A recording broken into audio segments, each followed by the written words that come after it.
Donc je fais une étude critique du décalogue au chapitre 20 du livre de l'Exode notamment.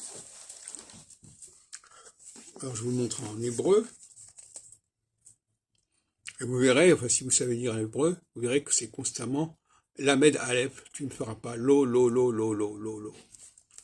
Mais je vais aller plus loin et regarder ce qui est dit à propos du Shabbat.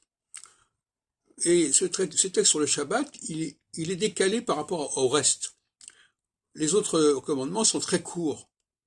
Et celui-là, tout d'un coup, il y a une espèce de développement considérable. Donc c'est quelque chose de bizarre. Alors, je lis tout ce qui est marqué.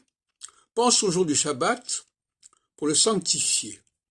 Durant les 6 jours, tu travailleras et tu t'occuperas de toutes les affaires. Mais le 7e jour est la trêve de l'Éternel, ton Dieu. Tu n'y feras aucun travail. Alors effectivement, là, on retombe dans le lot. Tu n'y feras aucun travail. Donc dans le Shabbat, il y a à la fois ce qu'il faut faire et ce qu'il ne faut pas faire. C'est ça qui est curieux.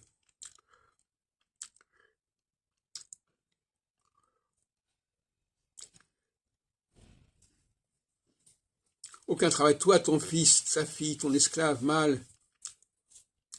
Car en 6 jours, l'Éternel a fait le ciel et la terre, la mer et tout. Là, on renvoie au livre de la création. Il s'est reposé le 7e jour. Alors, dans la notion de repos, il y a aussi la notion de négation, quelque part. Et en hébreu moderne, shvita, qui vient du rapport Shabbat, c'est la grève, le fait de ne pas faire.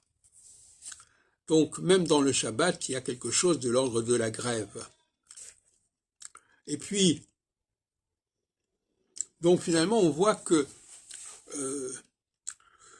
même si on dit qu'il faut respecter le Shabbat, au fond, c'est un respect qui va vers la négation. Tu ne feras pas tel et tel travail. Et là, le Shabbat, c'est l'apprentissage de la négation. Et le juif, il est dans la négation. Alors je sais qu'on a beaucoup employé ce mot-là pour le négationnisme à propos de la Shoah, qui est un peu paradoxal, mais d'une manière générale, le juif, il n'est pas là pour affirmer quelque chose. Même sur la Shoah, c'est pas son rôle d'affirmer qu'elle existe ou qu'elle n'existe pas. Par contre,